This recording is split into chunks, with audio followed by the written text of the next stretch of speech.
Increasingly, we live in a world where nothing makes any sense. Events come and go like waves of a fever, leaving us confused and uncertain. Those in power tell stories to help us make sense of the complexity of reality. But those stories are increasingly unconvincing and hollow. Excuse me, I'm lost. This is a film about why those stories have stopped making sense, and how that led us in the West to become a dangerous and destructive force in the world. It is told through the prism of a country at the center of the world, Afghanistan. Who are you?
In 1946, American engineers, along with their wives and families, began to arrive at a dusty airstrip in Helmand, in southern Afghanistan. They worked for the biggest construction company in the world, called Morrison Knudsen. And the King of Afghanistan had brought them there to build a giant planned new world. A complex of dams, canals, roads, and even a new model city. The king's aim was to harness the power of the giant Helmand River and turn his country into a modern society, just like in the West.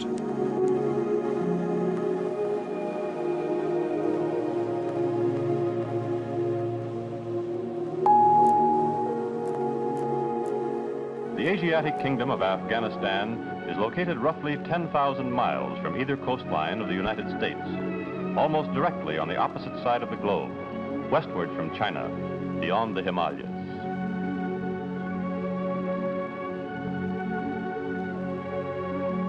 It is a landlocked country, bordered on the north by the Soviet Union, and on the east by Pakistan, and on the west by Iran.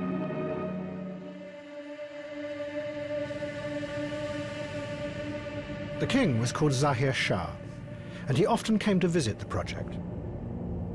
Afghanistan was a deeply conservative country, and he was determined to modernize it. What the king was trying to create in Helmand was a copy of what President Roosevelt had done in America in the 1930s. And the company he had hired, Morrison Knudsen, had worked back then for Roosevelt, building a new world of dams and power stations across America. Now they were going to do the same for Afghanistan.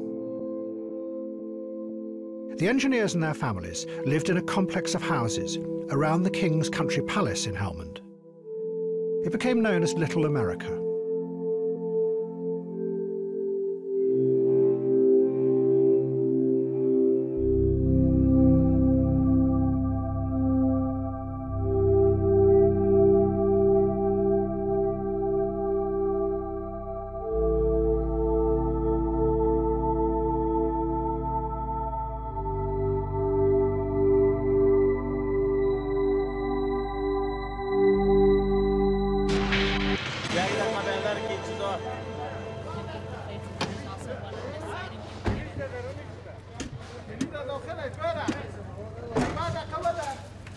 You got everything in it? And quite a lot of stuff lying around. There is a dead insurgent lying here. A man in his early 20s. Better?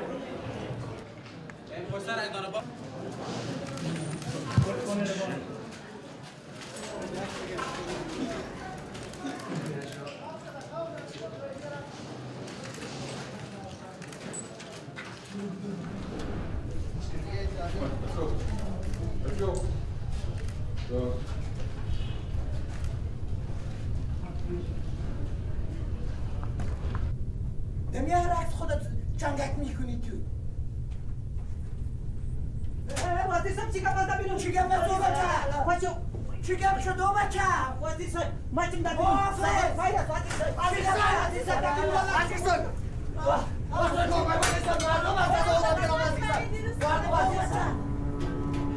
چی گپ شده من چی نوشته کردیم که مردم سر مقام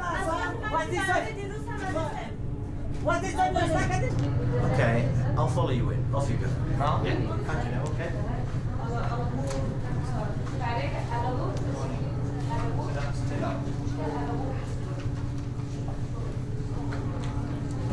How are you? Thank you. Very good. How are your families?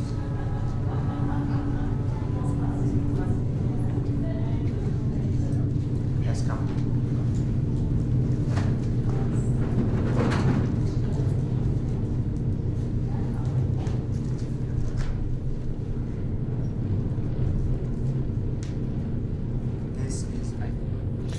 What will it take to stop the fighting?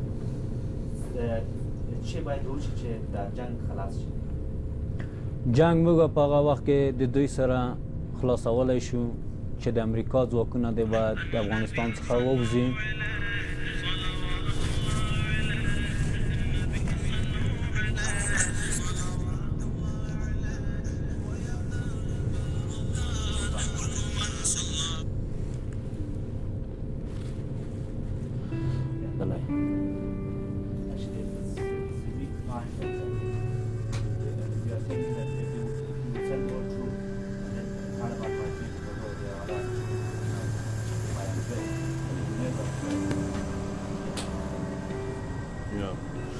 How long have you been with the Taliban, if you don't mind me asking?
Chris, what's going on?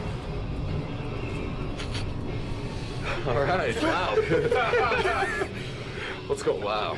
You're creepy up close. Look pretty creepy far away, too. Yeah, that's true. What's going on? How you feeling?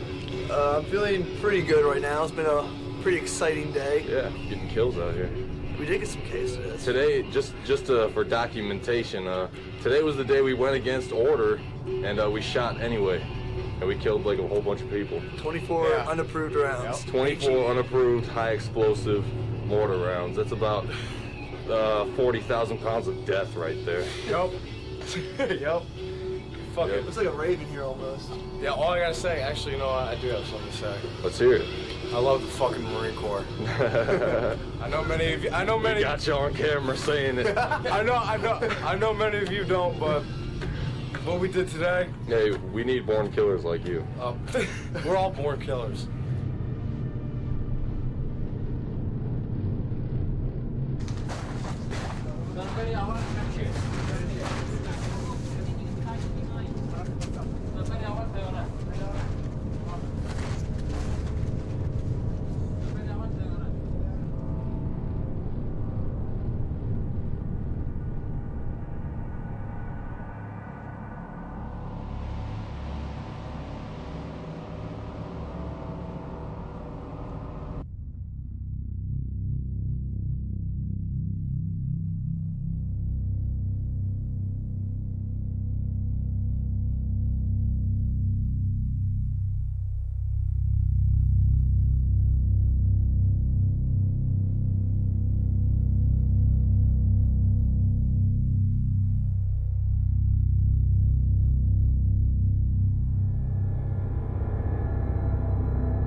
At the end of the Second World War, President Roosevelt travelled to the Great Bitter Lake in the middle of the Suez Canal. At the same time, he sent another American warship to pick up the King of Saudi Arabia, King Abdulaziz. The meeting of King and President was to have powerful and disastrous consequences both for the West and, in a strange way, for Afghanistan.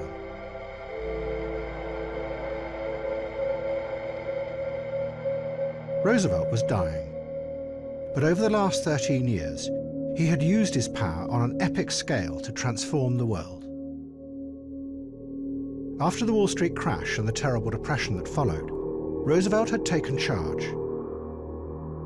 He had passed laws that broke up the banks, so they would never run out of control again.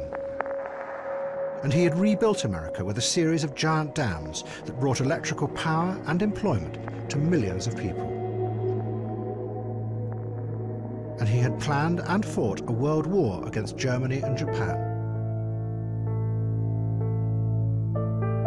Now, as Roosevelt sat waiting for Abdulaziz, no one could possibly have imagined the consequences of this meeting. For it was going to unleash forces that in the future would undermine everything that Roosevelt had worked for. His belief that politicians should use their power in a planned way to reshape the world. But Roosevelt knew that to keep that power, America needed oil. And he wanted to forge an alliance with the king to make sure that the vast Saudi oil fields remained under American control. In their conversation, the two men laid the foundations for an alliance that continues to the present day. America would get its oil, and in return, Saudi Arabia would receive wealth and security from America. But the king was well aware of the dangers of opening up his country to the influence of the modern West. And in the negotiations that followed, he laid down a condition. "We will take your technology and your money," he said, "but you must leave our faith alone." The Saudi faith was called Wahhabism. It was a radical, violent, and extremely puritanical form of Islam. And its followers among the Bedouin tribes hated the modern world. Wahhabism was part of a wider movement in Islam that had risen up in reaction to the European empires. Another was the Deobandi movement in India. They all believed that modern imperialism was corrupting the true nature of Islam and wanted to go back to a world based on the original teachings of the Islamic texts. Abdulaziz had harnessed this force in the 1920s to seize power.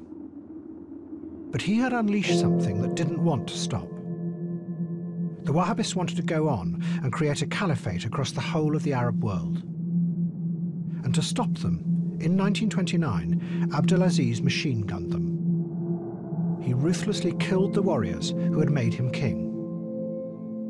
But their belief, a violent, intolerant, and above all backward-looking version of Islam, remained at the heart of Saudi Arabian society. And the deal made that day on the Great Bitter Lake meant that America would get its oil, but it would also be protecting Wahhabism, a force that had its own global ambitions, ambitions that were very different from America's.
You mean the Qazi? That's Randy Lau. Who? Randy Lau, the Qazi of Calabar. Oh, how do you know he is then? How do I know he's what? Randy. That's his name. Oh, he's very good looking, isn't he? Yeah, only the richest and most powerful Raja in northern India, that's all. He's smiling at us. Well, smile back. You don't have to go raving mad. My father, who are those people? That light of my darkness is Sir Sidney Rough Diamond, the British governor, whose benevolent rule and wise guidance we could well do without.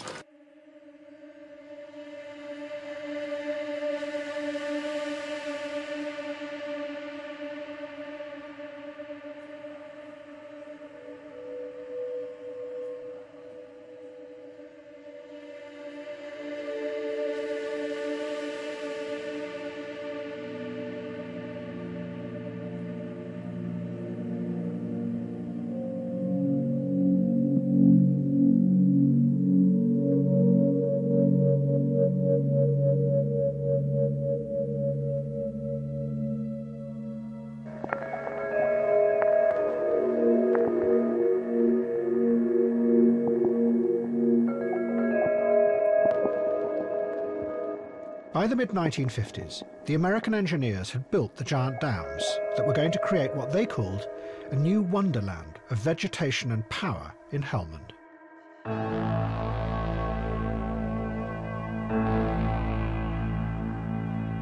But the project was running into problems, and it was beginning to lose its innocence.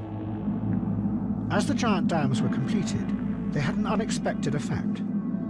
They raised the level of the water table and started to bring salt to the surface. And one of the plants that thrived in this new soil were poppies.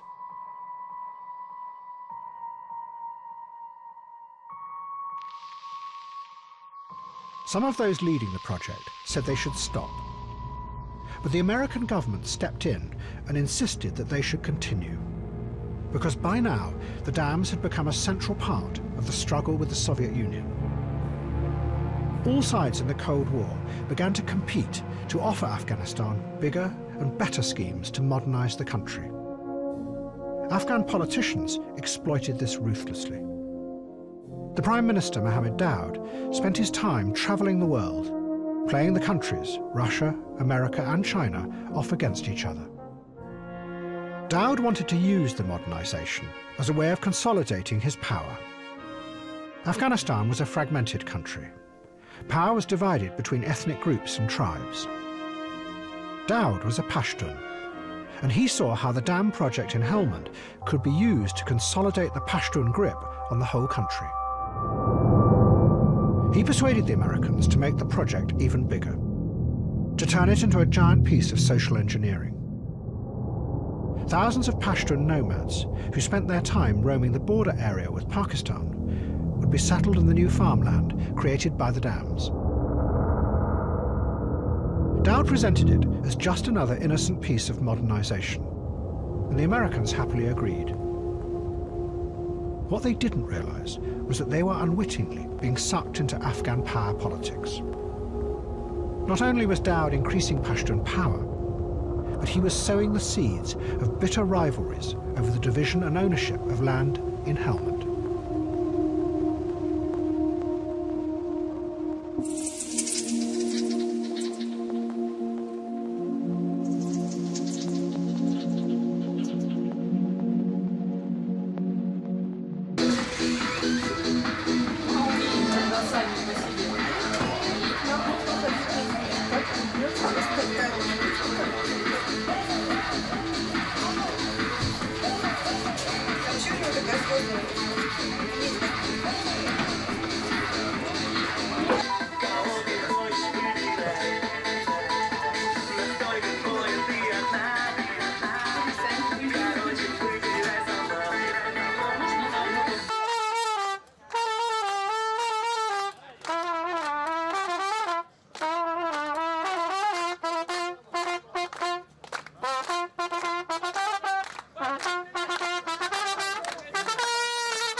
The British Board of Trade, in the booklet it gives out to visiting British businessmen, does try to be helpful. But this is what it says about Arabic time, and that's only one of them. Sunset is taken as 0 when watches are set to 12. A business appointment given for, say, 2 o'clock in the evening will therefore be for 2 hours after sunset, and for 5 o'clock in the morning, 7 hours before sunset. It's important to remember that sunset should be regarded as midnight. The time of sunrise is irrelevant. Well, I don't know about you, but I know sun time is roughly 6 hours plus 5. In other words, it's either 11 o'clock, morning or evening. But which? Is it well, 11 it's 11 o'clock. But it must have some relevance to the time of day. How do you as a businessman make appointments? I normally make them by my watch. I ask them personally whether they are conforming to either Arabic time, sun time, or GMT plus 3. They normally say the other two. I ask them to give me a time at GMT plus 3. Now, sun time is 6 hours after this, roughly. 6 hours after that? You are 6 hours plus 5, give or take an hour. Do you know what time it is now? Not really.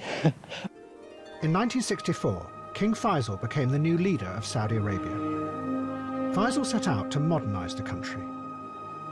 He created Western-style bureaucracies and a welfare system. He even allowed television for the first time. But he faced two threats. One was from the religious leaders inside Saudi Arabia. They were the Wahhabis, who had brought his family to power and gave his rule legitimacy. They distrusted any idea of modernizing Saudi society. Faisal was also facing a dangerous situation abroad, from communism that was spreading through the Arab world. His solution was simple. Faisal decided to use the religious leaders and their conservative beliefs as a force to counter the international threat of communism. But he knew that this would also divert their attention away from his domestic policies. Faisal used the growing oil money to set up hundreds of schools and institutes across the Islamic world, some as far away as Pakistan. Their job was to spread Wahhabist ideas and help to turn Islam into a unified international force strong enough to stand up to communism. What Faisal was doing was taking the dangerous and unstable fanaticism at the heart of Saudi society and directing it outwards, beyond its borders. It was a ruthless way of creating stability in his own country. America gave this tacit approval because it was part of the global struggle against communism. But in 1966, Faisal gave America a glimpse of how uncontrollable an ally Saudi Arabia could be. He went to New York and publicly attacked America's support for Israel. It caused an outrage. الأسباب لأنه لسوء الحظ اليهود في العالم يؤيدون إسرائيل ويدفعون لها الإعانات والأتوات لعدونا فهو عدونا. The reasons are that unfortunately the Jews throughout the world support Israel. They provide assistance to Israel. And in our present situation, we consider those who provide assistance to our enemy as our own enemy. فنحن أعداء للاعتداء لأن إسرائيل اعتدت على العرب في وطنهم وأخرجتهم وشردتهم من بيوتهم وأراضيهم ورمتهم في المخيمات والملاجئ واحتلت بلاد. I'd like to hire a photocopy machine for 3 months. I know. That's okay? Possibly for 6 months. Yes, why not? Yeah. If you like it for all times, for one here, one for What I need from you is how many conditions and how much it'll be. my that's it photocopy? Yeah. It's up to your work.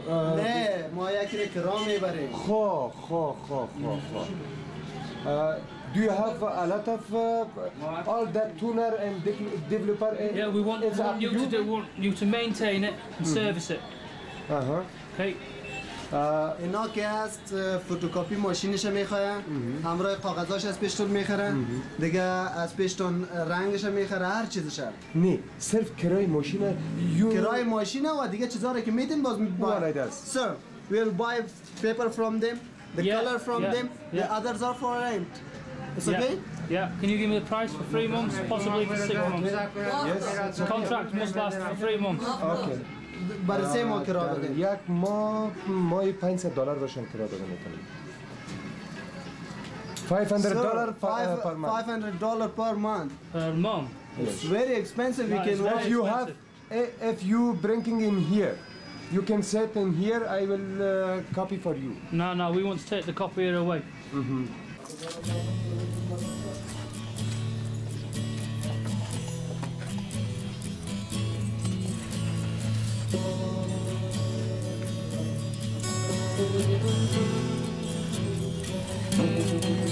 And so the story goes, they wore the clothes, they said the things to make it seem probable.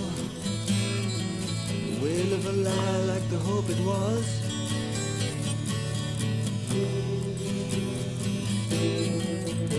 And the good men tomorrow had their feet in the wallow and their heads abroad with nice shorn, and how they bought their positions with saccharine and trust. When the world was asleep to our beat and fuss. Silence swirl through the streets like the crust of the sun of you, dear brothers. In our wings that bark,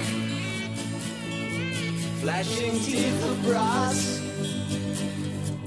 standing tall in the dark. Oh, and we were gone. Your Excellency, your presence enriches my humble home. May the benevolence of the god Shivu bring blessings on your house. And on yours. And may his wisdom bring success in all your undertakings. And in yours. And may his radiance light up your life. And up yours. It really angers me. Do you ever feel frustrated that perhaps, you've spoken about corruption, and certainly in the past you've made very strong moves against officials, for example, who are corrupt, but many of those officials haven't left their jobs, they haven't obeyed your orders? No, they have all left their jobs. Certainly. In the past few days, of the 28 that you have sacked, 19, our information is that 19 of them are still in their positions. No, that's not true. They've all gone. They've all gone. Okay. Definitely. Definitely. So you're confident then that your power is building in terms of being able to enact, to make sure that your orders are obeyed? I'm building a new administration for Afghanistan. I'm working on a clean, efficient administration. Back! Back up! Back the fuck up! Get the fuck out of the way! Get the fuck out!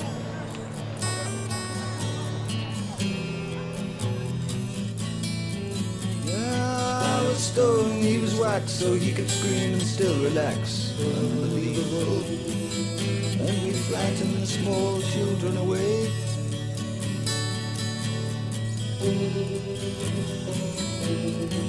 And our talk was old, and dust would flow through our veins, and though it was midnight back at the kitchen door, like the grim face on the cathedral floor, the solid book we wrote cannot be found today. And it was stalking time for the Moon Boys, the Bewley Brothers, with our backs on the arch. And the devil may be here, but he can't sing about that. Oh, and we were gone. Real cool traders, we were so turned on.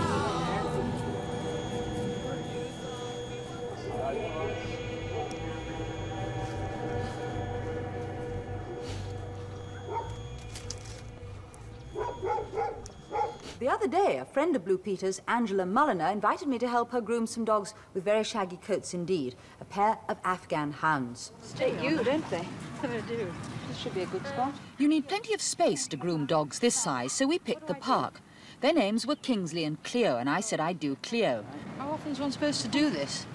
Very frequently. Oh, gosh. Don't sit down, Cleo. There's a good girl. Angela and I wanted the dogs to look their very best because we were taking them out on a special assignment. We were all going off to the Mall, and we had to be there by 12 o'clock. Come on then, dogs. We felt very proud of Kingsley and Cleo because they'd been invited to join a guard of honour.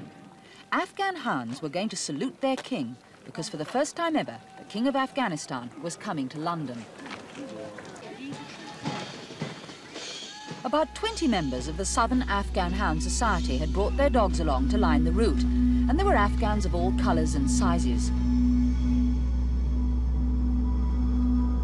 And when the Queen pointed us out, the King of Afghanistan seemed delighted to see us.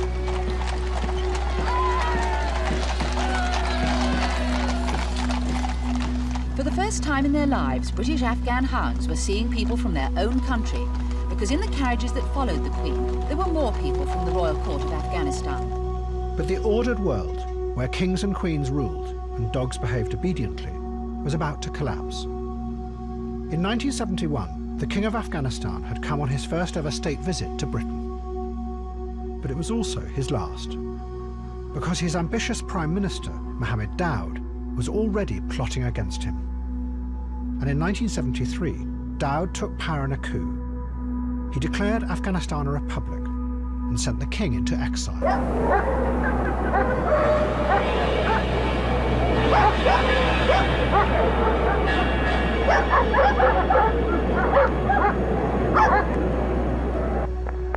2 months later, Egypt attacked Israel, and a Middle East war started.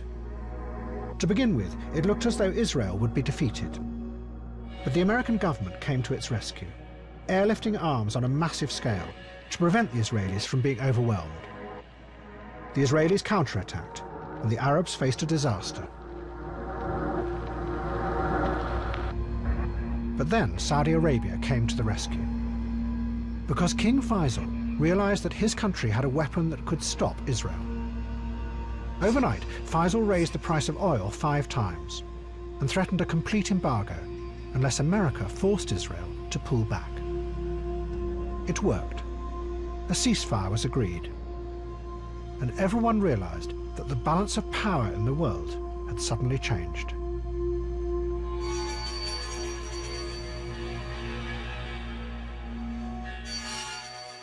What we want is the complete withdrawal of the Israeli forces from the occupied Arab territories. And then you'll have the oil at the same level of September 73. Is this demand absolute and rigid, or is this just a negotiating position? Definitely. We won't give up any inch of these lands. Doesn't this new massive increase in the price of oil mean a change in the world balance of power between the developing nations like you, the producers, and us, the developed industrialized nations? Yes, it will. And what do you think arises from that? Well, a new type of relationship. You have to adjust yourself to the new circumstances. And I think you have to sit down and talk seriously with us about this new era. When Saudi Arabia raised the price of oil, they did it to change the political balance of power in the world. But it also had another unexpected effect, because it allowed the men who ran the banks and the financial system in America and Britain to begin to break free of political control. Billions of dollars flooded from the West into Saudi Arabia, most of which the Saudis didn't know what to do with. So they gave them to the Western banks to invest. The banks then made a crucial decision. They kept many of those dollars free from control by the American government, and they became a vast pool of wealth, known as petrodollars, that could be lent and traded anywhere around the world without political control.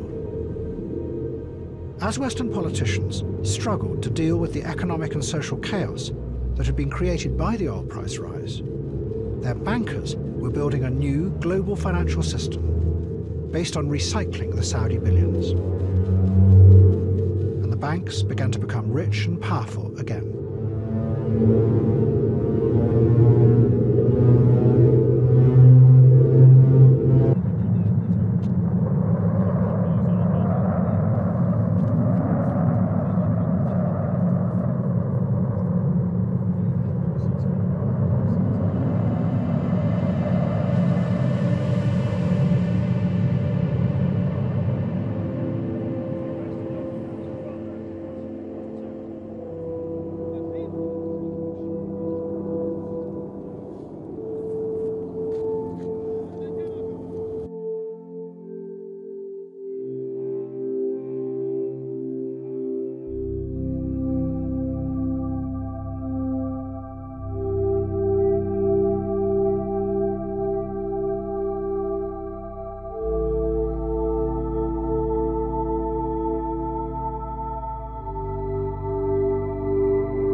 Does he know where the Taliban are? Taliban Taliban marja ki de marja. Marja? Marja. Taliban is in Marja. Marja. Marja. هذا وانا ورود تورسي يعني وخبر كورتا مدسية تفضل كورتا السلام عليكم. السلام عليكم بخير Right. Are we in Calais now? Is this Calais? What is the name of this village? Yeah. This is the edge of Calais. Yeah. Have the Taliban gone now, or they're still in Calais? Taliban is in Italy. Okay.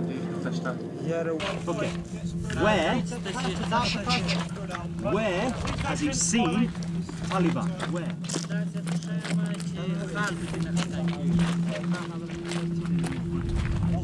Sure.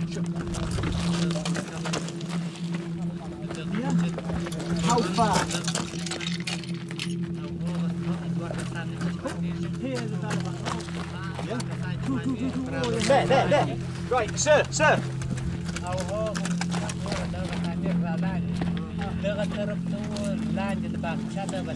This guy's IDing these here and saying the Taliban. Here's the room now. Yeah? 2 men. Yeah, there. Taliban, yeah?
As Western countries collapsed economically in the 1970s, students from Europe and America fled from the chaos.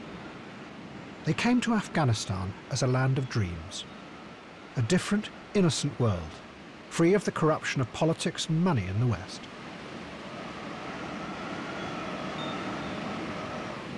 Then you see some Afghan come dozing out of the sand, hardly give you a look, and carry on past. You long to ask, where are you going? Where have you come from? But he just disappears into the murk, going about his everyday business.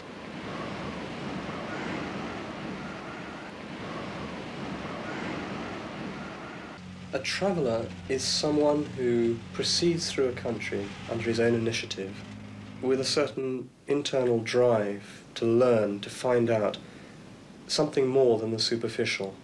To me, an Afghan was some figure from a woodblock print in a book about India. The reality of an Afghan was so beyond that, their strength of character which comes through in their most simple action. This is a long jacket for men. A fur for generation, which goes from mother to daughter. A possum, shallow coat. This is antelope. This is Mulan, the Mulan coat. That's it.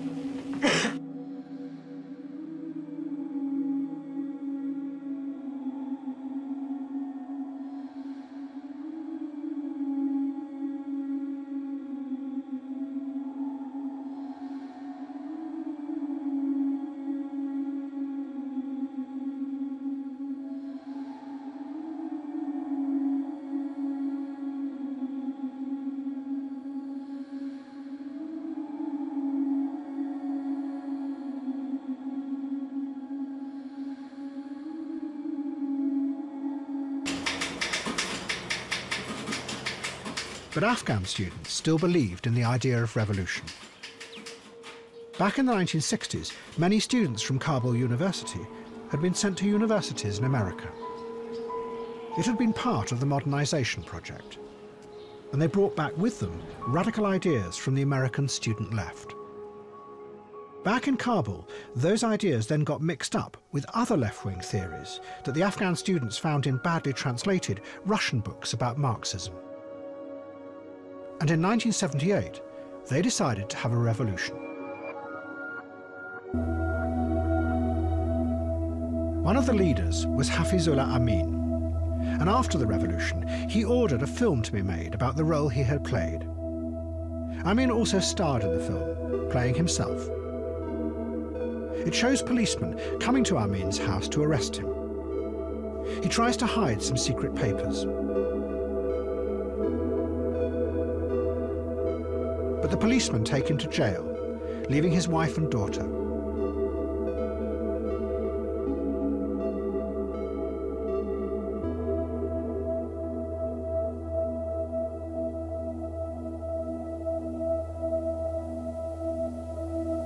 Amin is then shown directing the revolution from his prison cell, and then riding on a tank to the president's palace.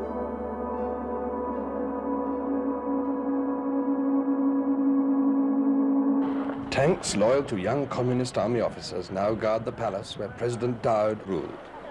Inside, he and his family, including his young grandchildren, were shot dead when his palace guard lost their courageous battle to defend him. Men from the different tribes who live in this backward country swarm all over tanks knocked out in the battle.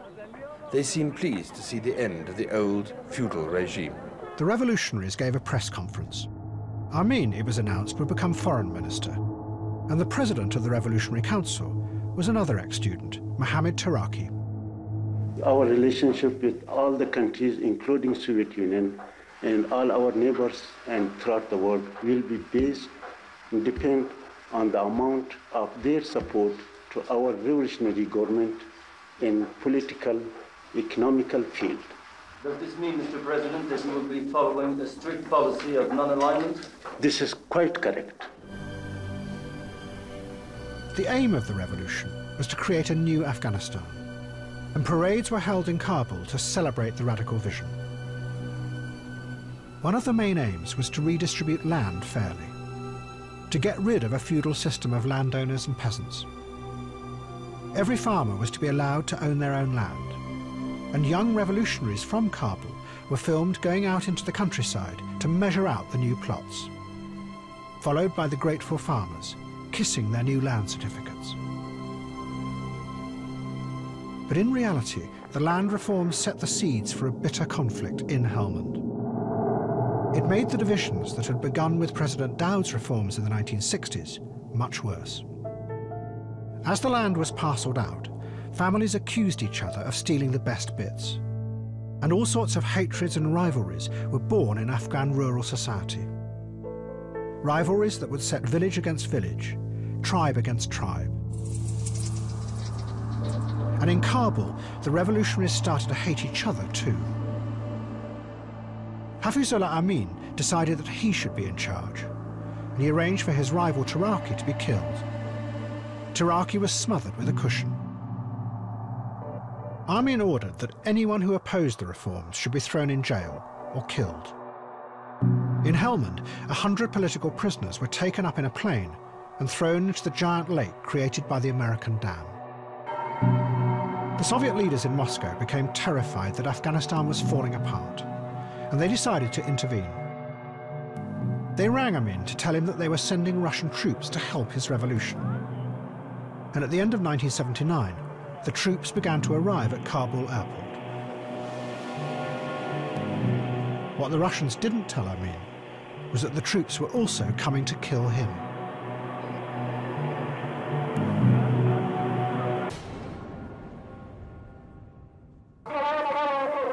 The Russians put a sniper on one of the main roads in Kabul, but Amin's convoy drove too fast and the sniper missed.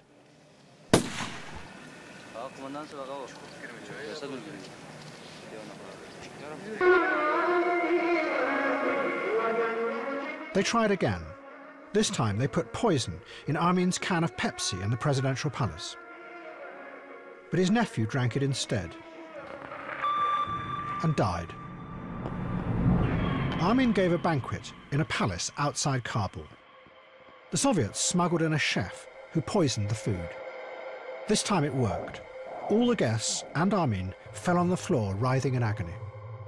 But the Afghan servants rang for help, and 2 Russian doctors turned up who knew nothing of the plot. They pumped Amin's stomach and he revived. So the Russian troops attacked the palace, threw a grenade at Amin and shot him.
Couldn't be happier.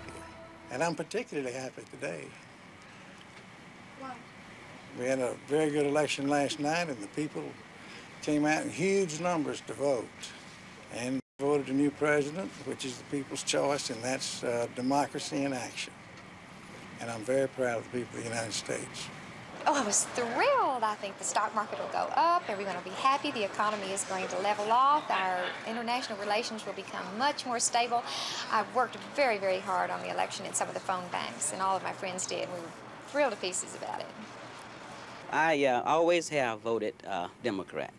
So, you know, times have changed now, so I'm not a baby anymore, so I had to make a change, and I made a change.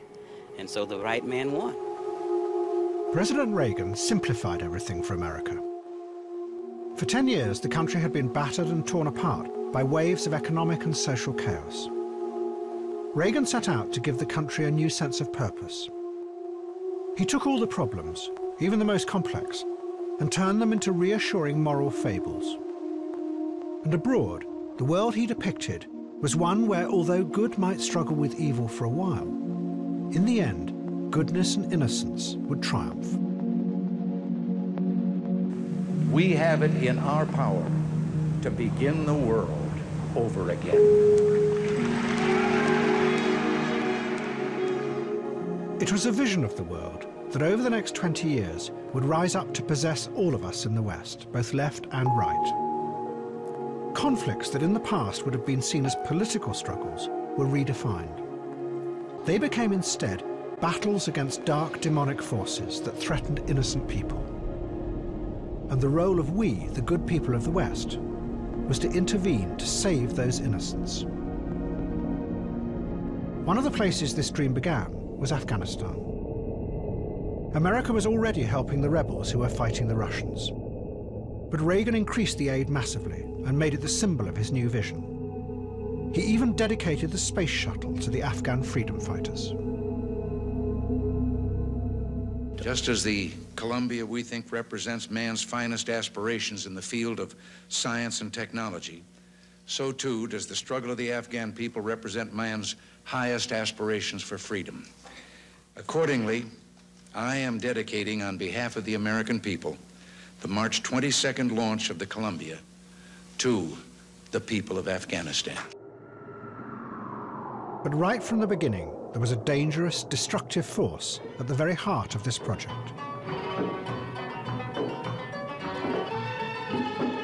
This was because Reagan's partner in the battle to bring freedom to Afghanistan was Saudi Arabia.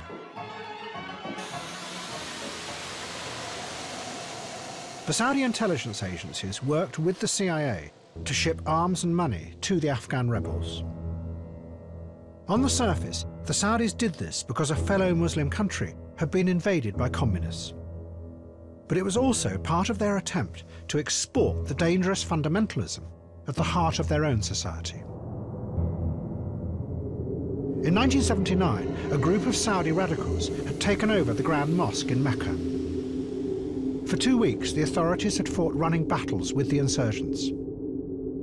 They discovered that a number of the attackers had been taught by the most senior religious leader in the country. It made the ruling family realize just how fragile their grip on power was. So as well as sending the money and the weapons, they encouraged young radicals to go and fight in Afghanistan. One of them was a young Osama bin Laden. The aim was to divert their anger. But it meant that with the arms would also come the pessimistic and intolerant version of Islam, Wahhabism.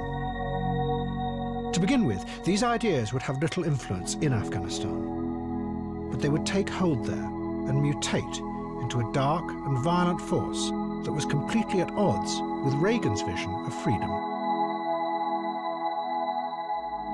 At the beginning, though, no one knew who to give the weapons to, and an odd group of adventurers went into Afghanistan to find out. One of the first was a Texan socialite called Joanne Herring. When I went into Afghanistan, I don't even know how I got in. The president of Pakistan flew me to the border, you know, the no man's land that the British created very wisely between Afghanistan and Pakistan. And we boarded a truck. I put on men's clothing, and we got on this truck and went somewhere.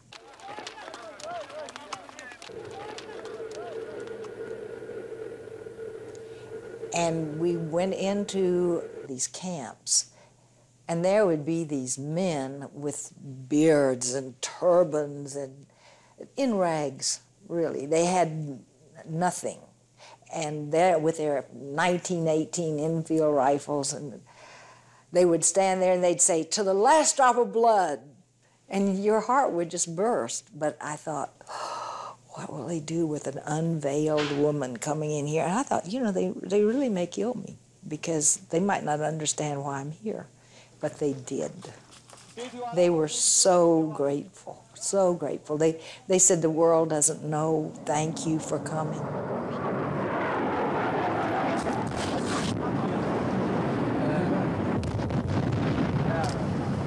My heart was given immediately to these people who believe so much in their God, and I think it's the same God as I worship, just in another way.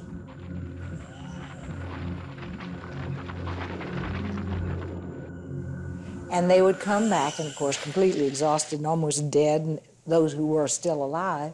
And then this new group would say, "Oh, I can't wait to go out and kill Russians." This is Radio Afghanistan calling Europe. This is Radio Afghanistan Kabul, and here is the news. 43 cases of bullets for 303 bore guns, an Egyptian Kalashnikov, 11,300 other bullets of various types, including rocket launchers and mines, and 170 various types of weapons, 45 mortar shells, light and heavy machine guns, typewriters, and cameras have recently been seized from the counter-revolutionary bandits in different parts.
Ask him to speak to his daughter.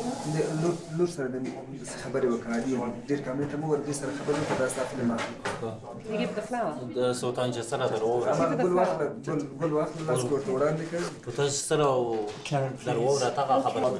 It's better if the father gives him the flower.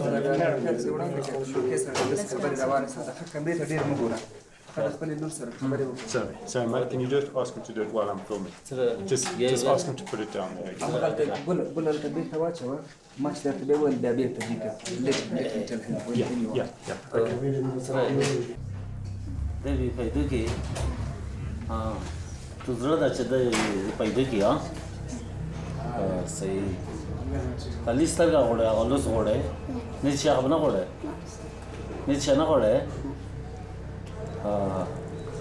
let's see.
In the early 1980s, the Soviet Union was falling apart.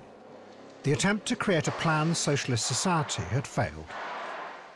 It had become a stagnant world, where the shops were half empty, criminal gangs looted the factories, and no one believed in the system any longer.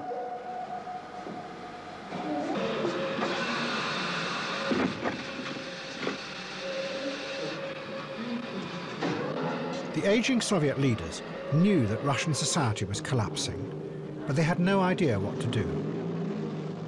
And in the face of this, Afghanistan became for them a last desperate attempt to create a model version of their original communist ideal.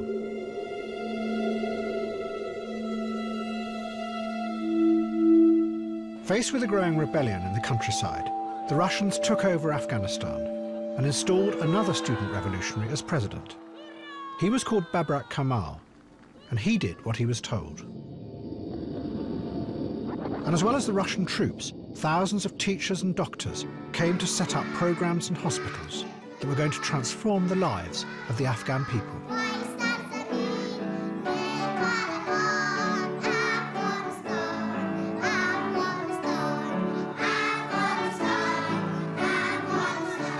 It was 151 in the right arm in setting position. Why did you come to Afghanistan? Was it compulsory posting, or was it of your own free choice?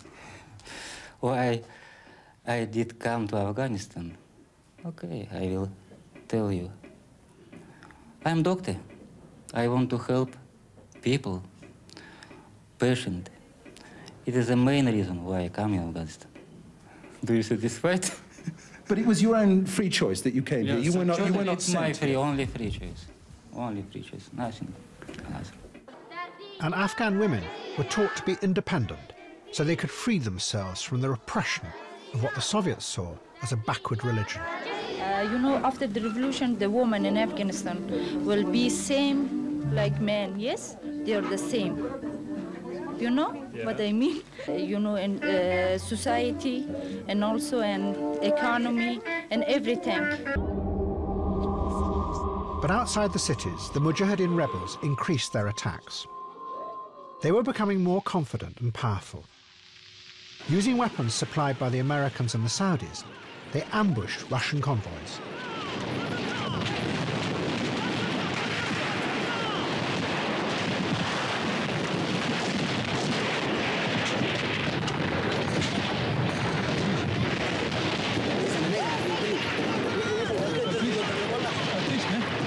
The Mujahideen treatment of their Russian prisoners was ruthless and cruel. And we captured 2 Russians alive. Then we took them to our commander. And then the commander told us to stone them into death. And we took them and we stoned them into death. They stoned them to death? Yeah, yes. Have many people here stoned Russians or Afghan communists to death?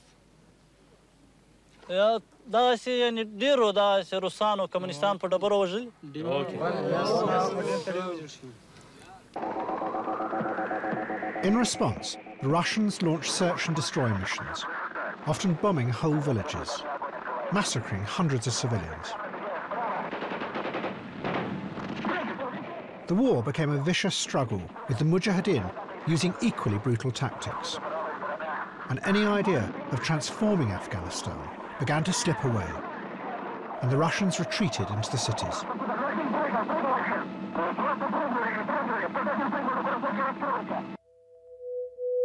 Comrade General, what is the military situation in the country?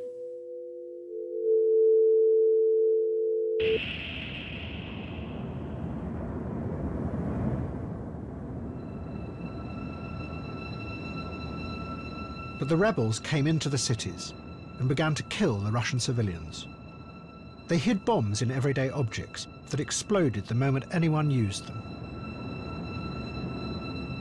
Everything around the Russians became frightening and unstable. The forces that they had unleashed were pursuing them, and as they did so, they began to eat away at the very foundations of Soviet communism.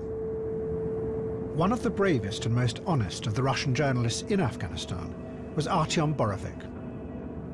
He wrote, "We thought that we were civilizing a backwards country by exposing it to television, to modern bombers, to schools, to the latest models of tanks, to books, to long-range artillery, to newspapers, to economic aid, to AK-47s. But we rarely stopped to think how Afghanistan would influence us. Despite the hundreds of thousands of Soviet soldiers, diplomats, journalists and political advisors who passed through it. They were thrown into a country where bribery, corruption, profiteering and drugs were no less common than the long lines in Soviet stores. These diseases can be far more infectious and dangerous than hepatitis, particularly when they reach epidemic proportions. Огонь! Огонь! Да стреляйте же, мать вашу! Дуки слева! Нет, рассыпаться! Надерем им задницу! Зажарим людей вместе с потрохами! Огонь! Огонь! Да заткнись же! Надоело все это слышать! Пройдите, глупая ты сучка! Мы сдохли, а тебя вернули, чтобы тебе покоя не было! А вместе с нами еще дуги подстреленных душманов!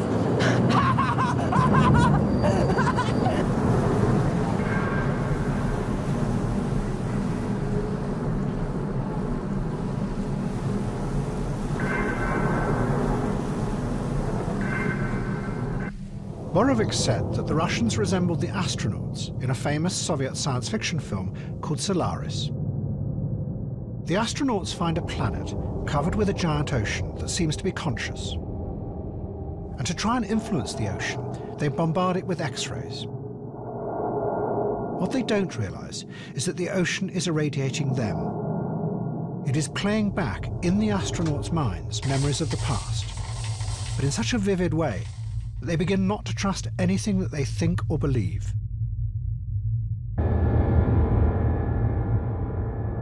Afghanistan, Borovic said, was doing the same to the Russians. It had led them to distrust the very basis of everything they believed in, and they were taking that distrust back with them into the heart of Russia.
Could Labour have managed a rally like this?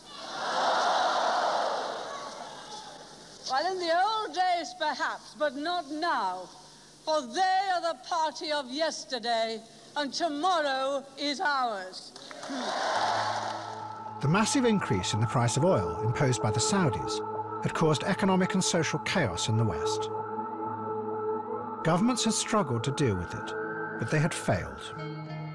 And in the 1980s, right-wing governments came to power in Britain and America, who turned to radical new ways to create economic growth. To begin with, the new policies seemed to work. Inflation was squeezed out of the system, and the economies began to stabilise.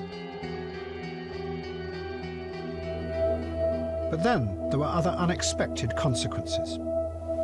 Interest rates had risen massively, and this decimated manufacturing industry in both Britain and America. Factory after factory closed. High-paid skilled jobs were replaced by low-wage jobs in the service industries, and living standards began to fall. But then the politicians found a solution. If you couldn't make wages grow any longer, instead you would get the banks to lend people money. And in the mid-1980s, governments removed the restrictions on the banks' lending, and a wave of borrowing spread through Britain and America. Even if their wages were static, people felt wealthier and had the money to buy things and to keep the economy working. And the power to manage society began to move even more from politics to the financial system.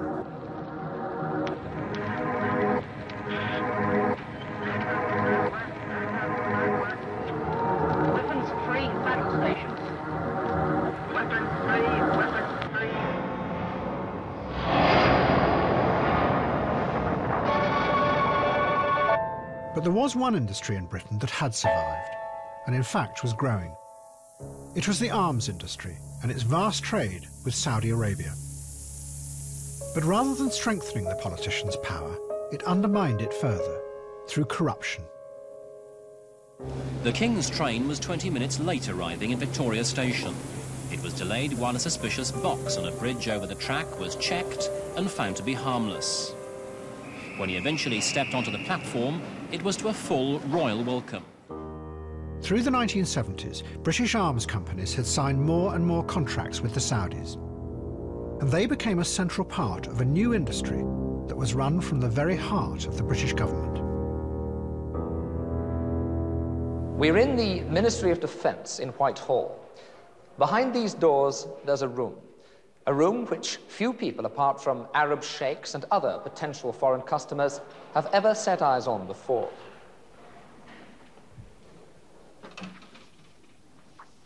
This way, please. This is it, the permanent defence equipment exhibition, the supermarket of the sales organisation which this year will sell nearly £600 million worth of British military hardware to foreign governments. Week in, week out, overseas service chiefs come here discreetly to shop for anything from guided missile destroyers and aircraft to a pair of army boots. And they've got quite a choice. There are hundreds of individual British manufacturers in this business. Glossy coloured brochures in every language, including, of course, Arabic. Everywhere in this amazing exhibition, there are models showing the hardware in action, showing what the hardware can do. Big missiles, little missiles. Here's the short blowpipe surface-to-air missile with which one soldier can bring an aircraft out of the sky straight from the shoulder. More missiles here, the short Tiger Cat missile, simple in operation, recommended for its high lethality at low cost. Aircraft are very expensive these days, and so you don't want them to have just one role when that one role is advanced. By the 1980s, the giant orders from Saudi Arabia had become essential to Britain. While much of British industry had closed, the arms business kept growing. From air to ground. No, I'm a Prime Minister. I have to say the super saleswomen do their job. And in 1985, Mrs. Thatcher announced what was going to be the biggest arms deal in history. The extraordinary arms deal, which has impressed military experts throughout the world. It emerged today that Britain and Saudi Arabia have signed what's thought to be one of the world's biggest arms agreements. The deal will mean Saudi Arabia will get many more combat planes, training aircraft, new mine hunters, 2 new air bases, and much training and support. It means Britain is pulling level with, if not overtaking, the United States as the biggest military supplier to the Saudis. The Al Yamama deal was presented as a triumph of British ingenuity and skill. But ever since, there have been allegations that really it was secured by vast bribes to key members of the Saudi establishment. British Aerospace admit that there were payments, but insist they were not bribes. But then, in 1990, it became clear that all the arms trade with Saudi Arabia had been a complete charade. Saddam Hussein invaded Kuwait, and the leaders of Saudi Arabia realized that despite all this hardware, all the planes, the missiles, the bombs, and the radar systems, that their country was incapable of using it properly to defend itself against Saddam Hussein. So they had to turn to America and its military might for help.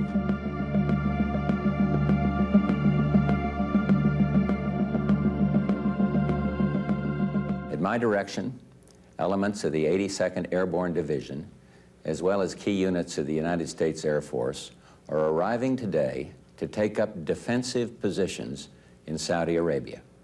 I took this action to assist the Saudi Arabian government in the defense of its homeland. Osama bin Laden had returned from Afghanistan, and he went to see the Saudi defense minister and pleaded with him not to let the Americans come. He offered to raise a force of Mujahideen fighters in Afghanistan and bring them to defend Saudi Arabia instead. But the defense minister turned him down. And within weeks, over 500,000 American soldiers had arrived in Saudi Arabia. Bin Laden saw it as the corrupt takeover by the West of the very heart of Islam. Cameraman, please show them what's going on if you could. Show the street if nothing else. And he decided that America, although it had been his ally in Afghanistan, was the real enemy.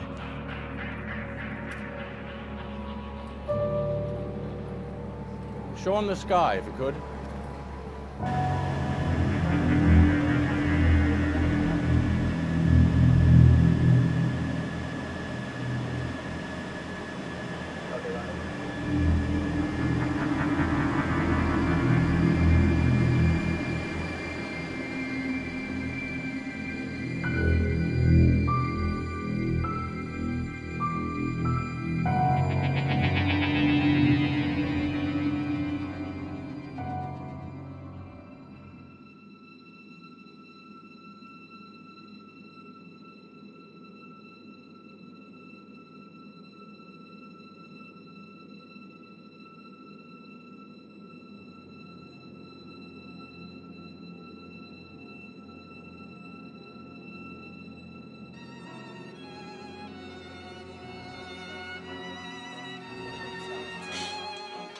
No, wait. What strange noise is that?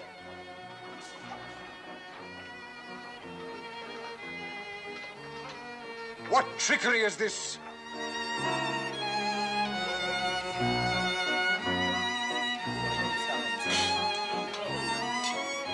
You, up there! What is this noise? Can you see what is happening? Oh, yes. They are sitting down to dinner. Sitting down to dinner? Are they stark raving bonkers? These people sometimes infuriate me. Oh, they come out here with their starched uniforms and their stiff upper lips and their dirty great flags hanging out. Think they own the place. They do? Well, they won't much longer. Start the attack. By the time I've finished with them, their stiff upper lips will be so limp, they'll be hanging down to their navels. I will kill the pigs. Fire!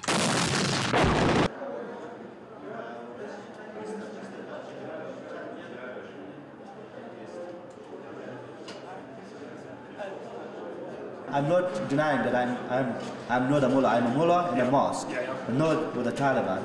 So I mean, they arrested me and they brought me here. Did he say they beat him? Beat him and electrocutions. Yeah. Signed false confession. Does he say they forced him to sign a confession? Oh, no, he didn't say that. I'll tell you that. Yeah, I mean, they forced me, they beat me, and they put my stamp saying that you are Talib. Does he know, to be honest, ready, does he know, are there lots of Taliban here?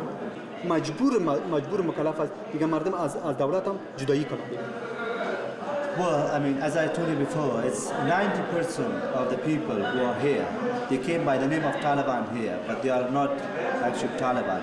They arrest them and they brought them here.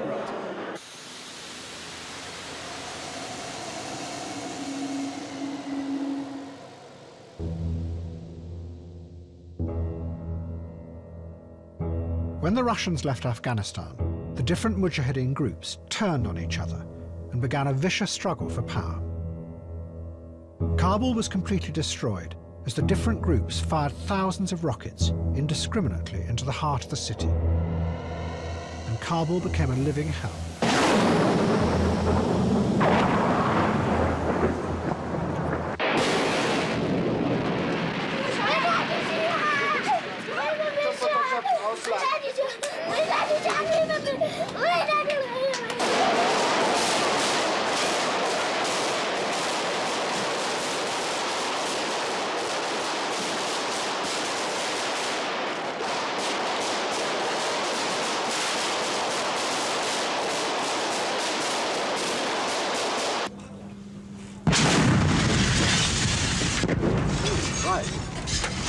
That news, that.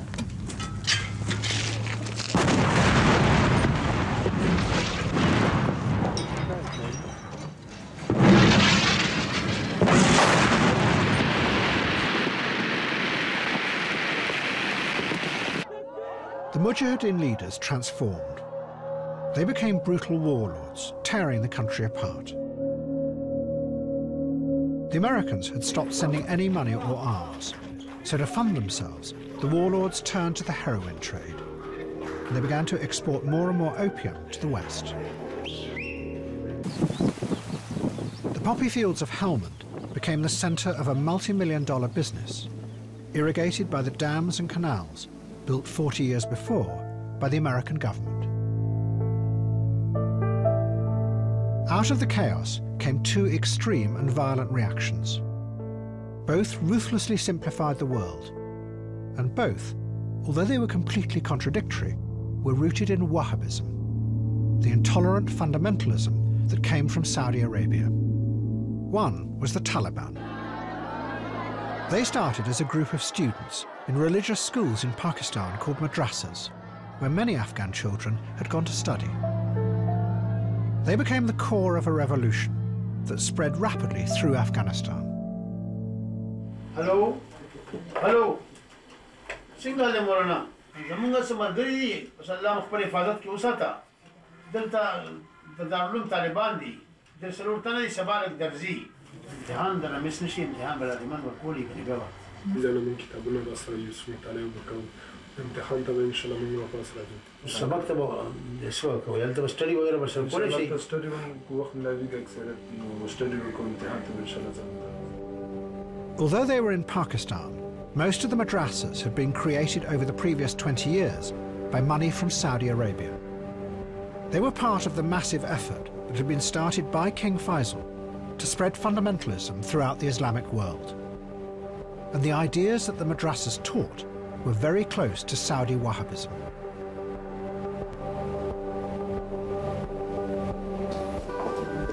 When the Taliban swept into Kabul, they went to the presidential palace and tore out all painted images of living things, even removing the faces off the stone lions. The society the Taliban built was based on an imagined idea of the past, a recreation of how they thought Islamic society had been run in the 7th century. All modernization was swept away. Women were not to be educated, and all film and music was banned.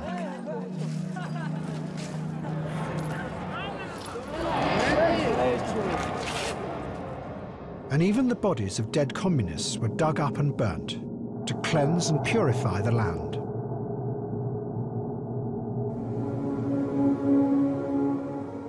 The other reaction came from Osama bin Laden. Bin Laden had come back to Afghanistan, determined to lead an Islamist revolution. But his ideas were very different from the Taliban. He wanted to use Islamic principles in a new way, to make it a revolutionary force in the modern world. To go forwards, not backwards.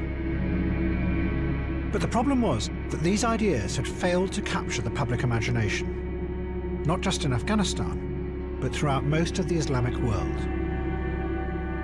Bin Laden was convinced that what was stopping this revolution was America. He had seen how American money had corrupted Saudi Arabia. Now he believed that America was corrupting the minds of Muslim people everywhere, and preventing them from rising up and liberating themselves. Bin Laden's Islamist ideas began to mutate and become mixed with the intolerant and anti-modern anger of Wahhabism. Out of it came a dark and apocalyptic jihadism. It's said that the only way to create a revolution would be to attack what he called the far enemy directly. The dramatic shock would somehow liberate the masses. But all discussion of what kind of society would result dropped away and was replaced by a stark vision of the coming battle between good and evil.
America and the coalition forces invaded Afghanistan not just to find those behind the attacks on America, but also to transform Afghanistan into a modern democracy.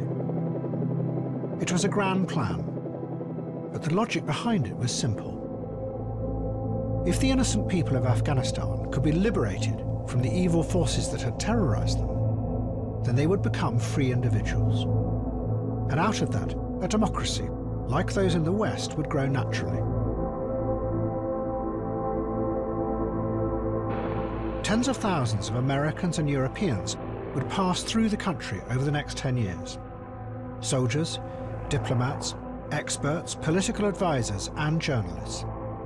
All of them trying to build this new society. But few of them stopped to think whether what had happened to the Russians 20 years before might also happen to them. That in a strange way, Afghanistan has revealed to us the emptiness and hypocrisy of many of our beliefs, and that we may be returning from there also haunted by mujahideen ghosts, knowing that underneath we believe in nothing.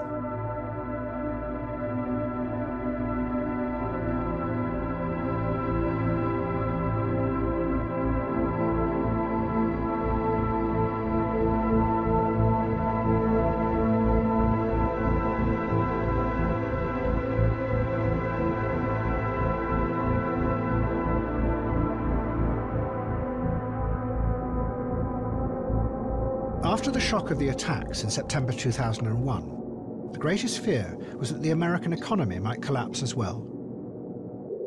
In response, the politicians, advised by their economic experts, cut interest rates to almost zero. This allowed cheap money to flood through the system and avoid disaster. The banks lent money to anyone and everyone. It was the politicians looking to the financial system to stabilize the country.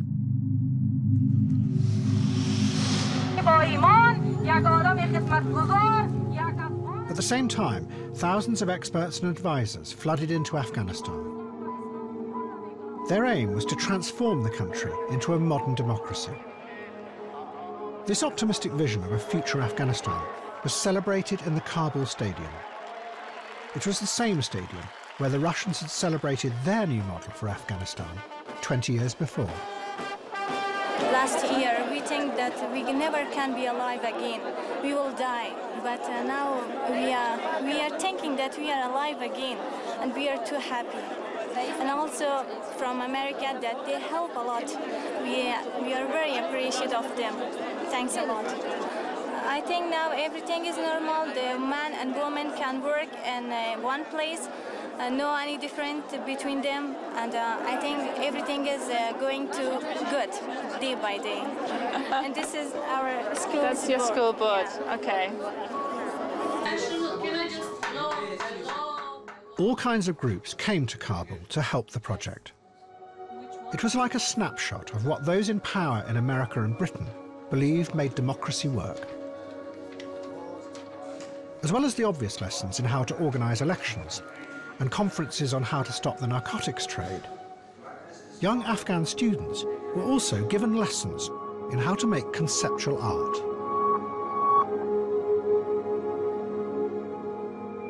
So this is in some ways often called the first piece of conceptual art. Does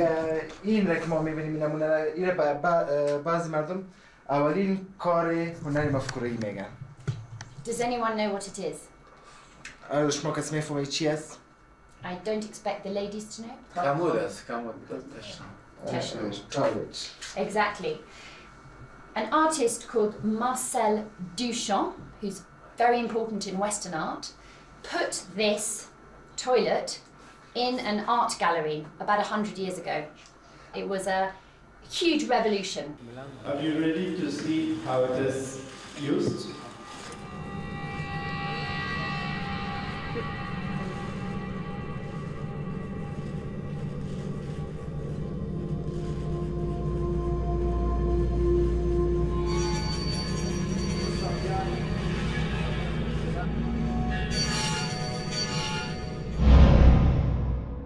Underlying it all was a belief that the battle was to create a good society, one that would be strong enough to stand against the bad, anti-democratic forces that had overwhelmed Afghanistan. But then it began to get confusing. The Americans discovered that it was very difficult to know exactly who was good and who was bad. When they had invaded, they had been helped by Afghans who were already fighting the Taliban. The Americans had assumed that they would then help to create the new democracy and appointed many of them to run the country. But now it turned out that many of them were actually the very same corrupt and violent warlords who the Taliban had overthrown. And they were using their new power to terrorize the country all over again. Gulaga Sherzai had been made governor of Kandahar, but he was also alleged to be making $1 million a week from running the opium trade, while at the same time siphoning off millions from the Americans in inflated contracts.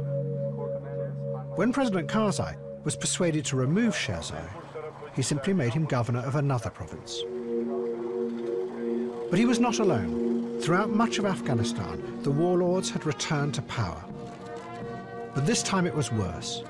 The massive influx of American money allowed them to extend their networks of bribery and corruption to every corner of Afghan society.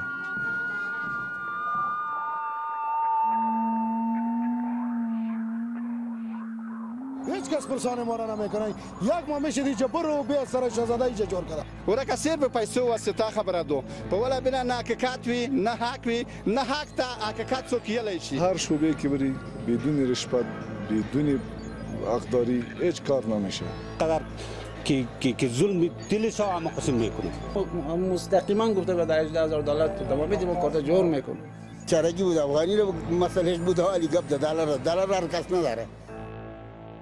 But the money was not just corrupting individuals, it was undermining the whole structure of society. Above all, the police. Rather than enforcing the law, the police had become transformed into violent militias who worked for the warlords. They organized a massive expansion of the drug trade, and they also terrorized the local people.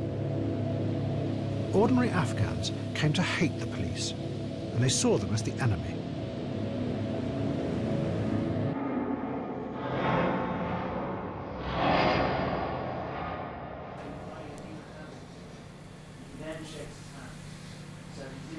And the Americans also weren't as good as they appeared.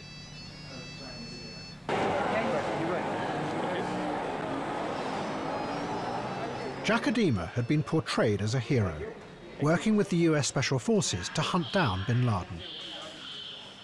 He had arrived in Kabul 3 years before and become a legendary figure. CBS television had made an hour-long special about the secret world of terror that Adema had discovered in the mountains. It showed a tape that he said he had found of the Al-Qaeda group training.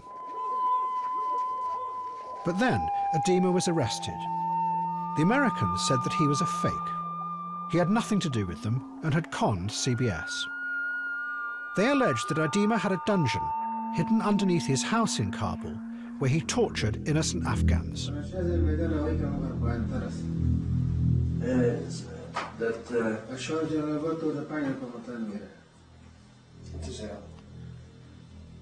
Tell him basically I'm tired of the lies.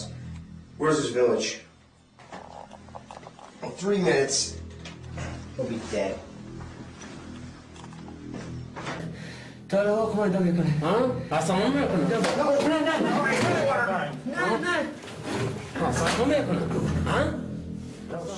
Adema was put on trial in Kabul. He insisted, though, that he had been working with the highest levels of the US military and government.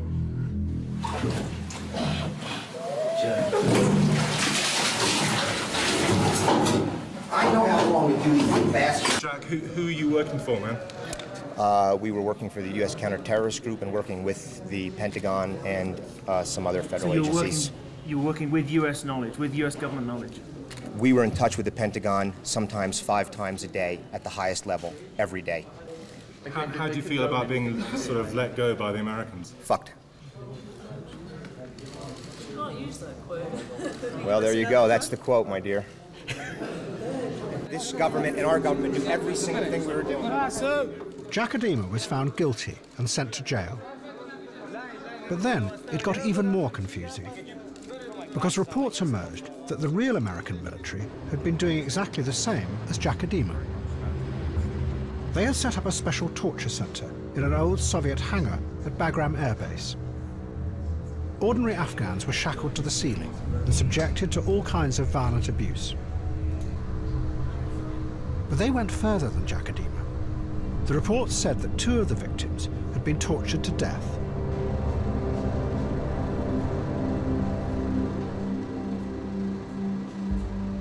Of course, it was very provocative, people were very angry, and I think it's important to understand that when this kind of art emerged, it was partly political. It was to fight against the system and say, what is art is what I think it is.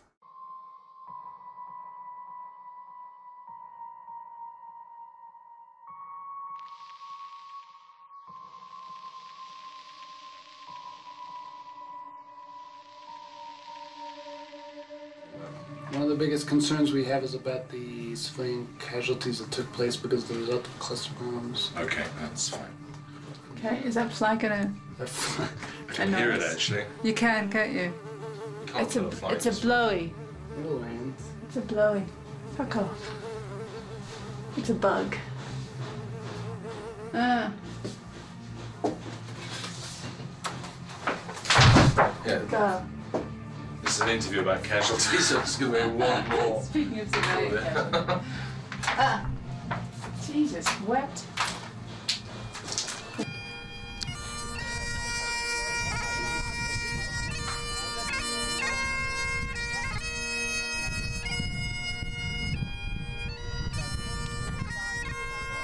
On the whole, I think everyone finds it a very important event, and even more so the fact that we're abroad and not able to celebrate it at home. Hence, we're very happy to do some small token towards the Queen's celebrations. And why? Why a beacon here in Kabul? I have absolutely no idea. By 2006, the British and the Americans realised that their project to bring democracy to Afghanistan was failing, and large parts of the country were descending into anarchy. In Helmand, in southern Afghanistan, armed groups had risen up and there was constant fighting. The coalition were convinced that this was the return of the Taliban, and British troops were sent there to restore order and to help protect the regional government.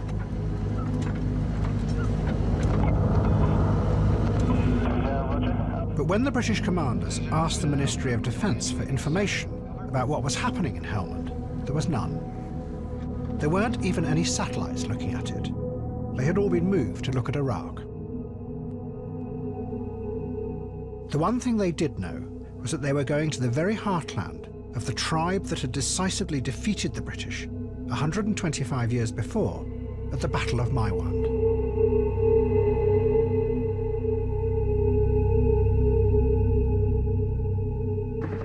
The British commander called a meeting of the local elders. It was in the very same town that the American engineers had built 50 years before, when they were constructing the dam across the Helmand River. All three of us for security, for governance, and for development. We are the three who work together as the British. I know you've seen many foreigners arriving in your country. The commander reassured the elders that the British were there to defeat the Taliban and support the regional government. My forefathers were even here before, on the banks of the British. Next door, his officers were preparing to entertain the elders with a showing of David Attenborough's series, The Blue Planet. But the elders thought that the British had completely misunderstood the problem. The real enemy was not the Taliban, but the corrupt and vicious government that President Karzai had installed in Helmand and was doing nothing to stop.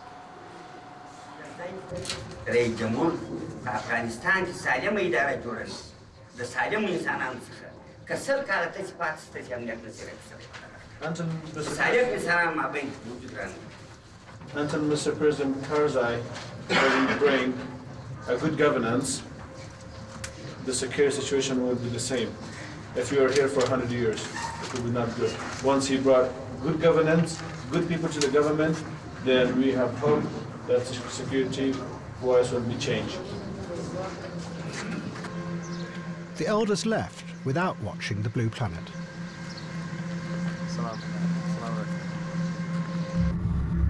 Before they came to Helmand, the British had forced President Karzai to get rid of its governor. But they didn't realise that he had left behind him a completely corrupted society. And nothing was what it seemed. When the British went into towns like Sangin, they tried to support the police. But the police were really the armed militia for the sacked governor. To the locals, this meant that the Western troops were supporting their oppressors. So they started to attack the British. Get inside! Shit, that's close, that one out the back there. It was. Right, mate, get under. See what? Shit. They're overshooting on us. Stay down, lads, stay down. Hey, is that incoming, all right? Come in. Fucking incoming, now. The British thought that this must mean they were Taliban, so in response, they dropped giant bombs on them. Fucking hell. Did you get that, did you? Yes, I did. Fucking hell. Fucking hell. Holy shit. But this then devastated the town centres, which made even more local people join in the attacks.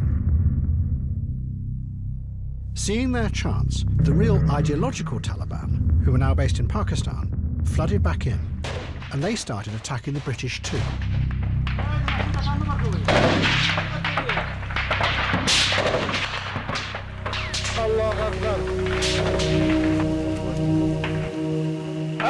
At the same time, the corrupt militias, who worked for the local government, also turned against the British.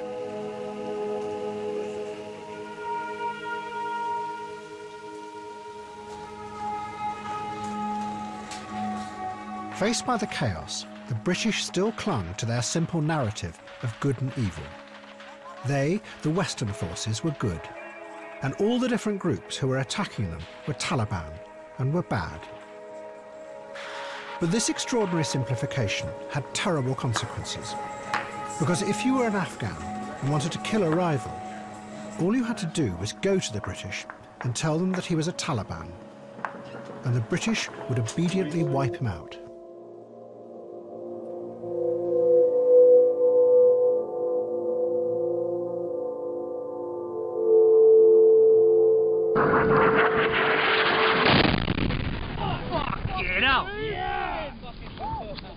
The British were being used. The terrible truth was that the British presence did not contain the war. It did the very opposite. It escalated it so much that it ran out of control. And the bodies, Afghan and British, piled up.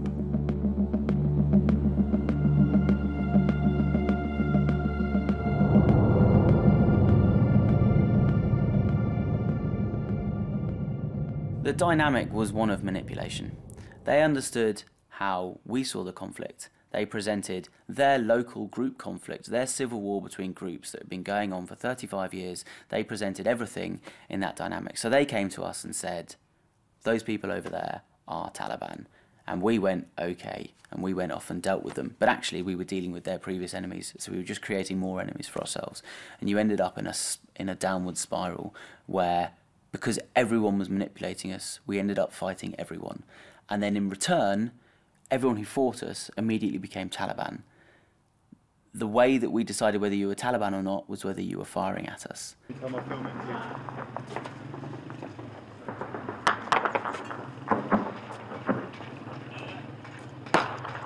Post-2001, whereas we've understood the conflict as good, bad, black, white, government, Taliban, they've understood it as a shifting mosaic of different groups and leaders fighting each other, effectively over power.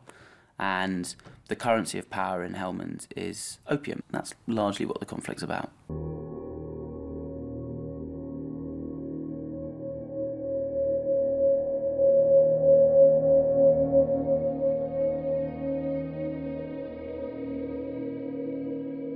So what you're saying is that what we thought were the Taliban was actually an allergic reaction to us turning up into the middle of a complex civil war. Correct. We made things worse. Yes.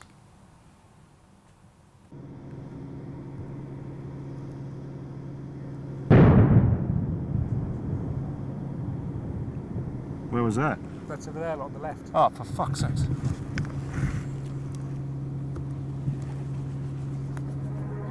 But then the British and the Americans had to face up to the fact that they might not be as good and innocent as they thought they were.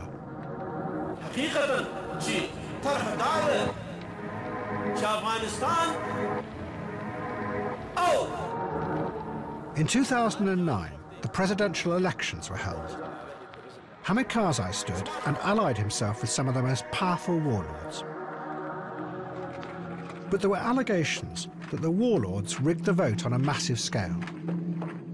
This was backed up with videos that seemed to show the warlords' followers stuffing the ballot boxes with hundreds of fake voting papers.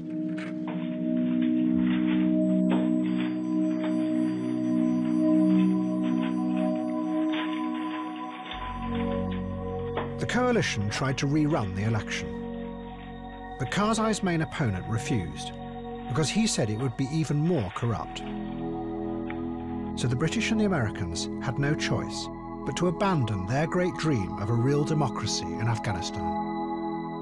They gave in and allowed Karzai to become president again.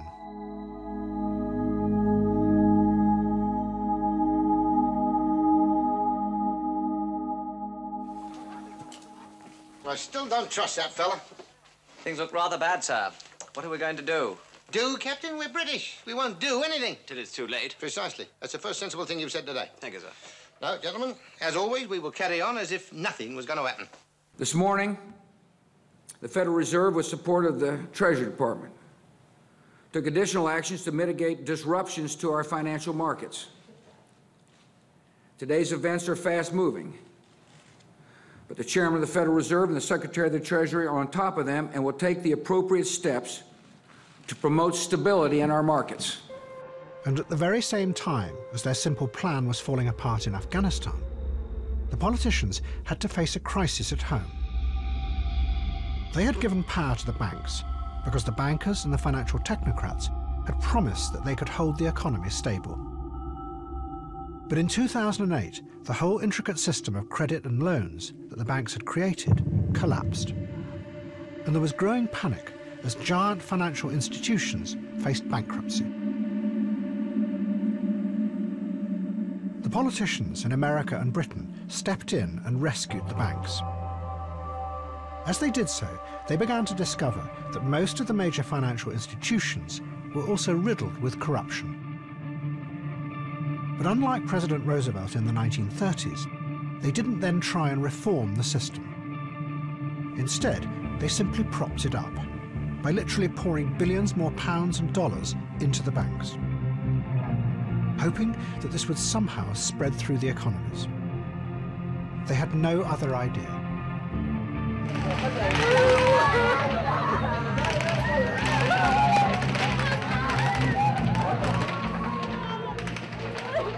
And faced by disaster in Afghanistan, the politicians did exactly the same there too. The Americans knew that the idea of democracy was failing. In desperation, they poured even more money into the Afghan economy. The idea was that this would somehow create a simpler economic form of democracy, and that the free market would liberate people.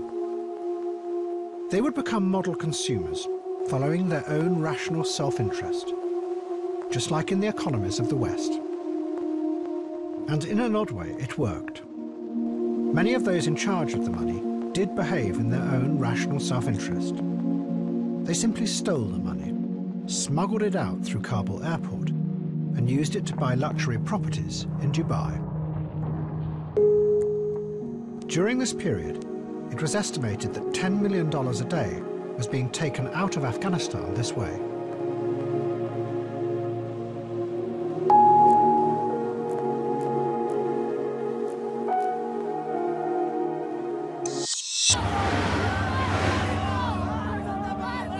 The scandal seemed to confirm for many Afghans that the United States had not brought democracy or free markets to their country, but instead a corrupt crony capitalism that had taken over Afghanistan and its government. Which was the very same allegation that was being made against politicians at home, in America and in Britain.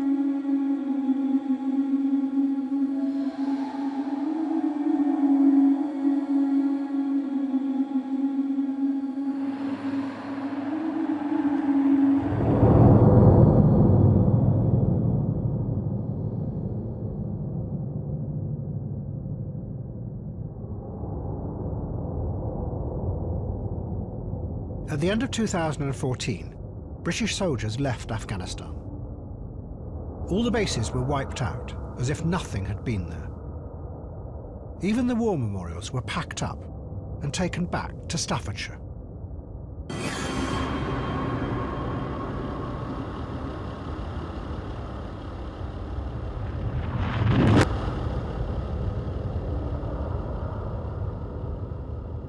But they weren't the only fighters who had left Afghanistan. Abu Musab al-Zarqawi had gone to Afghanistan to fight the Soviets back in the 1980s. Then he had stayed on to work with Osama bin Laden. And in 2003, he went to Iraq and set up a jihadist group called Al-Qaeda in Iraq to fight the American invasion.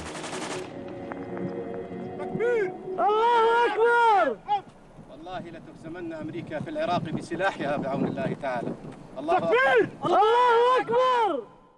Al-Zarqawi was powerfully influenced by bin Laden's ideas, but he took them much further. He and his group killed anyone who they decided did not believe in their fundamentalist ideas and deserved to die. Even the original founders of Al-Qaeda were shocked, and they sent him a letter telling him to stop killing civilians. But Al-Zarqawi ignored them. He was convinced that the insurgency in Iraq could be used to spread an Islamist revolution throughout the Arab world. من هنا إلى 3 أشهر يكون بإذن الله تعالى الجو مهيأ أن نعلن شيئا عن إمارة إسلامية. But before he could do this, the Americans found Al-Zarqawi and dropped a large bomb on him. But it didn't stop the spread of the idea. Despite Al-Zarqawi's death, his organisation survived and began to mutate into something even more ferocious and ambitious. But as it did so, it was possessed by ghosts from the past. What re-emerged was the fierce, intolerant vision of Wahhabism that had survived from the 1920s. It had spread outwards through Afghanistan in the 1980s and 90s, where it had become mixed with modern Islamist ideas. But now, faced by the nihilistic horror of post-invasion Iraq, any idea of building a new revolutionary future disappeared. And instead, the conservative and backward-looking Wahhabism became the dominating influence, with its desire to retreat to an imagined past. In 2013, the Islamic State of Iraq and the Levant was formed, known as ISIS in the West. Its aim is to create a unified caliphate throughout the Islamic world. And although it uses the techniques of modern media, it is at heart the same violent dream that had driven the Bedouins who had created the Kingdom of Saudi Arabia in the 1920s. Back then, the King of Saudi Arabia had found it necessary to try and exterminate them, because they too wanted to go on and conquer the whole of the Islamic world. He machine-gunned them in the bleak sands of the Arabian Peninsula. And now, the Saudis, along with the British and the Americans, are trying to do the same thing again, to kill the jihadists and their ideas in the sand dunes of northern Iraq and Syria. But it is an uncertain war. Western politicians are having to accept that the simple division between good and evil doesn't exist. By bombing ISIS, they are helping the evil President Assad to remain in power. And those in charge don't even know how big a threat ISIS really is. Is it a dark existential threat? Or is it really a front being used in an ongoing complex power struggle inside Iraq? We just don't know. At the end of the Soviet science fiction film, Solaris, the astronaut returns home. Everything seems real and normal, but somehow he doesn't trust in anything any longer. Although we have returned from Afghanistan, our leaders also seem to have lost faith in anything. And the simple stories they tell us don't make sense any longer. The experience of Afghanistan has made us begin to realize that there is something else out there, but we just don't have the apparatus to see it. What is needed is a new story, and one that we can believe in.